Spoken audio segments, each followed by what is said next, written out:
AP constable అభ్యర్థులు ఈవెంట్స్కి ఏ certificates తీసుకెళ్లాలో చూద్దాం. అభ్యర్థుల కాల్ లెటర్ ప్రకారం చూస్తే 10th ఒరిజినల్ సర్టిఫికేట్ మరియు ఆధార్ కార్డును తీసుకెళ్ళండి. కానిస్టేబుల్ నోటిఫికేషన్కి క్వాలిఫికేషన్ ఇంటర్ లేదా ఇంటర్కి ఈక్వలెంట్ ఒరిజినల్ డాక్యుమెంట్ని తీసుకెళ్ళాలి.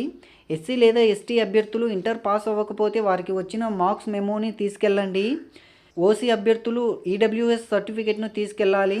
బీసీ అభ్యర్థులు లేటెస్ట్ క్యాస్ట్ సర్టిఫికేట్ మరియు లేటెస్ట్ నాన్ క్రిమీ లేయర్ సర్టిఫికేట్ను తీసుకెళ్ళాలి. ఎస్సీ మరియు ఎస్టీ అభ్యర్థులు క్యాస్ట్ సర్టిఫికేట్ను తీసుకెళ్ళండి. 4th to 10th వరకు స్టడీ సర్టిఫికేట్స్ను తీసుకెళ్ళండి. లేని వారు ఎంఆర్ఓ అప్రూవ్ చేసిన రెసిడెన్సీ సర్టిఫికేట్ను తీసుకెళ్ళండి. హోంగార్డ్స్ వాళ్ళు సర్వీసు సర్టిఫికేట్స్ను తీసుకెళ్ళండి.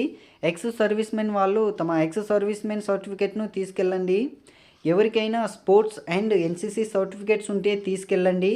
Widow, divorce, judicially separated womens relevant డాక్యుమెంట్స్ని క్యారీ చేయండి.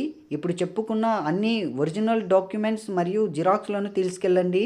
జిరాక్స్లపై గజిటెడ్ సైన్ చేపించి స్టేజ్ 1, స్టేజ్ 2 మరియు కాల్ లెటర్లను తీసుకెళ్ళండి. ఈ పోలీస్ కానిస్టేబుల్ ఈవెంట్స్ ప్రాసెస్ అనేది ముందుగా ఎంట్రీ గేట్ వద్ద సర్టిఫికేట్స్ వెరిఫికేషన్ చేస్తారు.